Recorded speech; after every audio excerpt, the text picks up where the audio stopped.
Antes de passar ao comentário da lição do Evangelho de hoje, vamos primeiramente agradecer a Deus, nosso Pai, que nos deu essa oportunidade de estarmos aqui novamente nessa quinta-feira, reunidos para saborear este banquete divino. Que o Pai esteja junto de todos nós, que Jesus estenda as suas bênçãos e a sua fortaleza em nossos corações.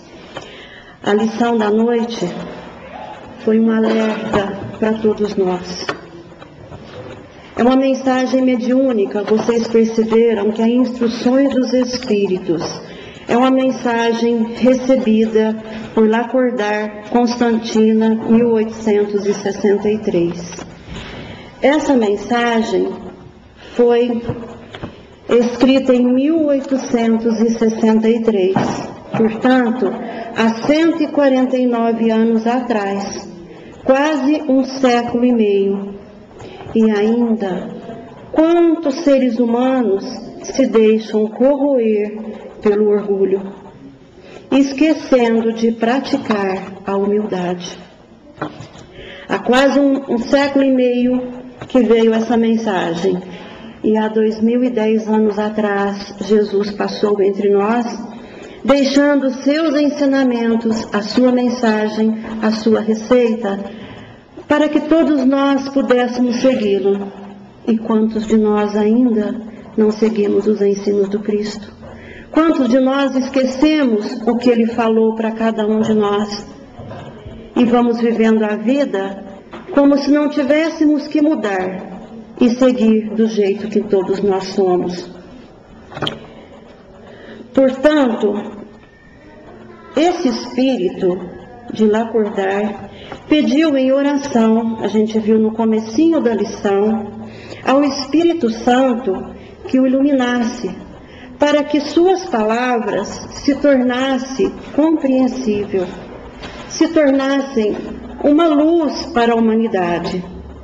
E até hoje, nós vemos que essa luz ainda não faz parte do coração do ser humano. E está muito claro para nós, claríssimo nessa lição da noite, que o orgulho é uma doença. O orgulhoso é um enfermo. E que a humildade é o remédio para curar essa enfermidade. Então a humanidade ainda está doente. Doente de orgulho, doente de vaidade, porque a palavra orgulho significa vaidade, preconceito, amor próprio exagerado, conceito que alguém faz de si mesmo. E o orgulho anda de mãos dadas com o egoísmo, com a inveja, com o ciúme, com o preconceito, com o ódio e a vingança, levando os povos às guerras internas e externas. Então nós vamos gerar esse comentário em cima de perguntas, de questionamento. Será que ainda, por que será que ainda nós deixamos o orgulho instalar dentro do nosso coração? Por que será que ainda nós não praticamos o que o Cristo nos ensinou? Por que será que todos nós ainda julgamos o nosso próximo pelas aparências? Pela roupa, pela posição social, pela sua profissão? Por que será que ainda todos nós agimos dessa maneira? Será que a roupa que nós usamos determina o que nós somos? Será que é o nosso externo que mostra o que nós somos internamente?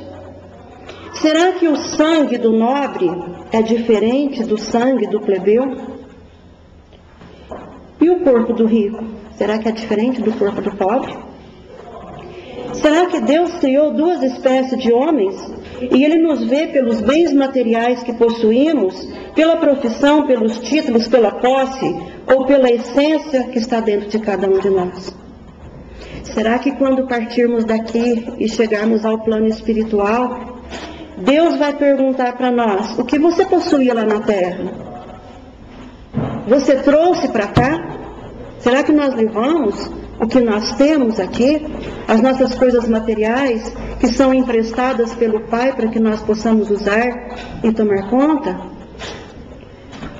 E será que se possuímos um estudo, uma faculdade, por exemplo, vai nos fazer melhores que um analfabeto? Melhores não, mas instruído. Mas muitas vezes o analfabeto é mais puro de coração do que um letrado. Muitas vezes nós vemos isso. Está aos nossos olhos, está perante a nossa sociedade. E quantas vezes nós conversamos com um analfabeto que não tem estudo nenhum, ele nos passa mais conhecimento do que aprendemos numa faculdade. Isso tem muito, né, diante de todos nós. E por que ainda nós não percebemos que é o orgulho e o egoísmo que leva os povos à guerra? Por que será que a humanidade ainda não está trabalhando para retirar dentro de si essa chaga que corrói todos os seres humanos? E por que será que ainda o orgulho nos faz achar que somos superiores e melhores que os nossos irmãos? E que dependendo da nossa profissão e posição social, nós seremos melhores e superiores, e que podemos humilhar o nosso próximo, igual à época da escravidão? Ainda existe isso no nosso meio, ainda existe aqueles que se acham que porque tem uma posição social é melhor do que o seu inferior. Ninguém é superior e nem inferior a ninguém. Somos todos iguais perante o Pai. Ele não fez um diferente do outro. O nosso corpo é igual ao corpo do nosso irmão. Nós podemos ser diferentes externamente, na aparência física, na maneira de ser, na maneira de vestir, mas por dentro, todos nós somos dotados dos mesmos órgãos do corpo físico. O sangue que corre na minha veia, corre na veia de todos vocês. Não existe diferença nenhuma. Só porque uma pessoa tem posses materiais, o sangue dela é mais nobre, é diferente do que aquele que não tem? A química e a ciência já demonstrou que não existe diferença nenhuma no sangue que corre na veia de cada um. Que somos todos iguais perante o Pai. Um Pai de bondade, de amor, que nos criou para a evolução espiritual. E se aquele irmão nosso que já se encontra na posição de praticar a humildade, é um irmão que já atingiu uma escala evolutiva maior do que aquele ainda que carrega o orgulho. Porque mais em nosso mundo nós vemos exaltar o orgulho do que a humildade. Nós notamos poucas as pessoas que demonstram a humildade. Quantos de nós queremos nos exaltar? Quantos de nós desejamos que somos elogiados, que somos exaltados por alguma coisa que possuímos, sendo que nós não levamos nada daqui? Nós levamos simplesmente o que nós somos, o que nós conquistamos de sentimento e de atos. E será que é tão difícil arrancar essa erva daninha da plantação do nosso dia a dia? Será que nós não podemos, com o nosso próprio esforço, com a nossa religião que adotamos, que gostamos e que seguimos, retirar de nós ainda um pouco do orgulho, da vaidade? Porque ainda somos espíritos inferiores na escala evolutiva. E ainda passamos por um mundo dessa maneira. Mas depende de nós retirar, esses defeitos que ainda se encontram dentro de cada um de nós. E como nós estamos enganados. Quando será que nós vamos acordar, despertar para o outro lado da vida? Quando será, quanto tempo ainda que falta para enxergarmos que temos que praticar os ensinamentos do Cristo, se queremos ter a paz que tanto necessitamos? E será que demora muito ainda para amar o nosso próximo como a nós mesmos, como Jesus nos ensinou? E o que quer dizer a palavra humildade, que quer ser simples, ser puro, indulgente, caridoso, modesto? São virtudes que nós conquistamos aos poucos, não é de um dia para o outro. Leva a existências, idas e vindas, até que possamos colocar um pouquinho dessas virtudes dentro de cada um de nós. Mas não é impossível. Nós podemos sim e somos capazes de retirar de nós ainda, o orgulho que fala mais alto em nosso coração. E acho que está na hora de nós revermos e vasculhar o porão das nossas emoções e dos nossos sentimentos e entender de uma vez por todas que sem amor e humildade e caridade, a nossa convivência, seja no lar, na família, no trabalho, na rua, com o nosso próximo, fica impossível. E que o mundo de paz, que tanto desejamos, começa em cada um de nós. E na lição do Evangelho, nós vemos que fala muito sobre o rico. Porque o rico, ele tem condições de ajudar aquele que tem menos. O rico pode matar a fome daquele que tem fome, matar a sede daquele que tem sede, daquele que dorme ao relento, daquele que usa as roupas esfarrapadas, daquele que não tem um lar.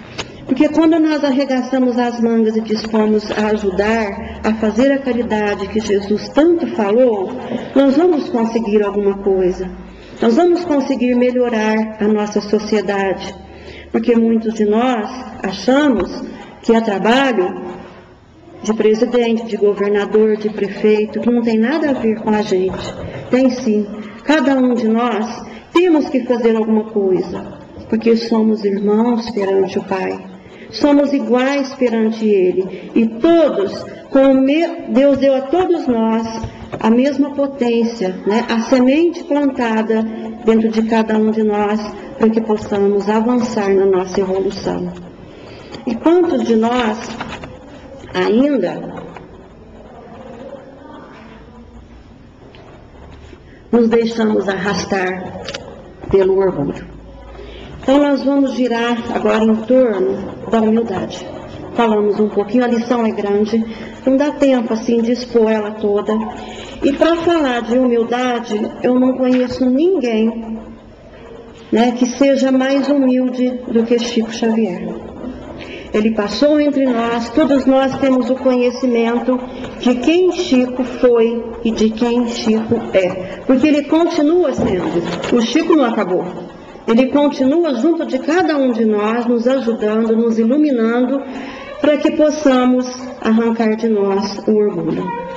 E humildade, eu acho que é muito difícil também de ser praticada, mas para o Chico nunca foi. Para nós sim, para ele não. E saiu na revista Informação uma passagem distraído do livro, chama Kardec Prossegue, de Adelino Silveira. Aqui nós vamos ver quem era o Chico. Aqui nós vamos ver o que é humildade, o que é modéstia, o que é pureza, o que é bondade, o que é caridade. Eu ia contar, mas eu acho que se eu contar, vai perder a essência da mensagem, porque a gente acaba esquecendo alguma coisa. Então eu vou ler, para que a gente possa entender bem a palavra humildade.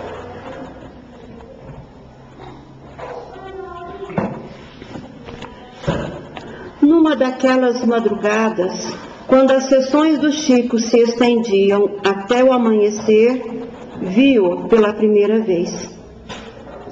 Naquelas filas quase intermináveis que se formavam para a despedida ou uma última palavrinha, ainda que rápida, com o Chico. Ele chamou minha atenção pela alegria com que esperava a sua vez. Vinha com os passos cansados, o andar trôpego, a fisionomia batida, mas seus olhos brilhavam à medida que se aproximava do Chico. Não raro, seu contentamento se traduzia em lágrimas serenas, mas copiosas. Trajes muito pobres, descalço, pés rachados, indicando que raramente teriam conhecido um par de sapatos. Calça azul, camisa verde, com muitos remendos. Um paletó de gazimira apertava-lhe o corpo franzino. Pele escura, cabelos enrolados, nos lábios uma ferida. Chamava-se Jorge. Creio que deve ter tomado poucos banhos durante toda a sua vida. Quando se aproximava, seu corpo magro, sofrido e mal alimentado, exalava um odor desagradável. Em sua boca, alguns raros tocos de dentes, totalmente apodrecidos. Quando falava, seu hálito era quase insuportável. Ainda que não se quisesse, tinha-se um movimento instintivo de recuo. Quando se aproximava, dávamos dinheiro para que ele fosse comprar pipoca, doce ou um refrigerante, a fim de que saísse logo de perto da gente. Jorge morava com o irmão e a cunhada num bairro muito pobre, uma favela, quase um cortiço. Seu quarto era um pequeno cômodo, anexado ao barraco do irmão. Algumas telhas, pedaços de tábuas de plásticos, folhas de latas emolduravam seu pequeno espaço. O irmão e a cunhada eram boias frias. Jorge ficava com as crianças, fazia-lhe um mingau, trocava-lhe os panos, assistia-os. Alma assim caridosa, acredito que sofresse maus tratos. Muitas vezes ouvi com marcas no rosto e ainda hoje fico pensando se aquela ferida permanente em seu lábio inferior não seria resultante de constantes pancadas. O Chico conversava com ele 5, 10, 20 minutos. Nas primeiras vezes pensava, meu Deus, como é que o Chico pode perder tanto tempo com ele quando tantas pessoas viajaram milhares de quilômetros e mal pegaram em sua mão? Por que será que ele não diminui o tempo do Jorge para dar mais atenção aos outros? Somente mais tarde fui entender que a única pessoa capaz de parar para ouvir o Jorge era o Chico. Em casa, ele não tinha com quem conversar. Na rua, ninguém lhe dava atenção. Quase todas as vezes em que lá estava ele também. Assim, por alguns anos, habituei-me a ver aquele estranho personagem que aos poucos foi me cativando. Hoje, passado tantos anos, ao escrever estas linhas, ainda choro. A gente corre o risco de chorar um pouco quando se deixou cativar, não é mesmo? Nunca ouvimos de sua boca qualquer palavra de queixa ou revolta. Seu diálogo com o Chico era comovente e enternecedor. Jorge, como é que vai a vida? Ah, tio Chico, eu acho a vida uma beleza. E a viagem foi boa? Muito boa, tio Chico. Eu vim olhando as flores que Deus plantou no caminho para nos alegrar. O que você mais gosta de olhar, Jorge? O azul do céu, tio Chico. Às vezes, fico pensando que o Senhor Jesus está me espiando. Depois, Jorge falava da briga dos gatos, da goteira que molhou a cama, do passarinho que estava fazendo ninho em seu telhado. Quando eu pensava que tudo havia terminado, o Chico ainda dizia, agora o nosso Jorge vai declamar alguns versos. Eu chegava até me virar na cadeira, perguntando a mim mesmo, onde é que o Chico arruma tanta paciência? Jorge declamava 1, 2, 4 versos. Bem, Jorge, agora para nossa despedida, declame o verso que eu mais gosto. Qual, tio Chico? Aquele da moça, Jorge. Ah, tio Chico, já me lembrei. Naquelas horas, o centro continuava lotado. As pessoas se acotovelavam, formando um grande círculo em torno da mesa. Jorge colocava então o colarinho da camisa para fora. Abotoava o único botão de seu surrado paletó. Colocava as mãos para trás, à semelhança de uma criança, quando vai declamar na escola ou perante uma autoridade. Olhava para ver se estavam observando e sapecava, inflado de orgulho. Menina, penteie o cabelo, jogue as tranças para a cacunda. Queira Deus que eu não te leve de domingo para segunda. Quando Jorge terminava, o riso era geral.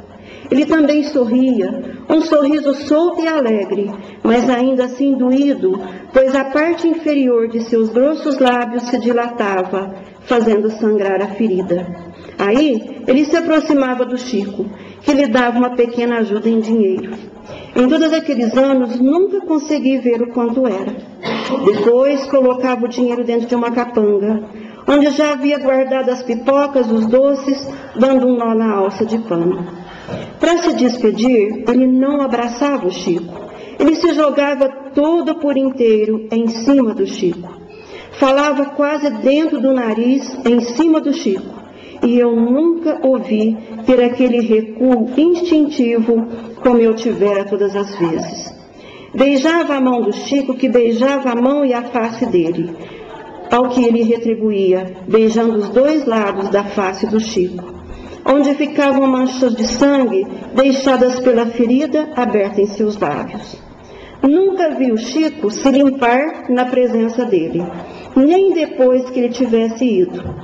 Eu, que muitas vezes, ao chegar à casa dele, molhava um pano e limpava o que passamos a chamar carinhosamente de o beijo do Jorge. Contou-me o Chico que foi este nosso irmão de pele escura, cabelos enrolados, ferida nos lábios, pés rachados, mau cheiro, mau hálito, que ao desencarnar, nosso Senhor Jesus Cristo veio pessoalmente buscar. Entrou naquele quarto de terra batida, retirou Jorge do corpo magro e sofrido, envolto em trapos imundos, aconchegou-o de encontro ao peito e voou com ele para o espaço, como se carregasse o mais querido de seus filhos. Estarei convosco até o fim dos séculos, não vos deixarei órfãos. É lindo demais.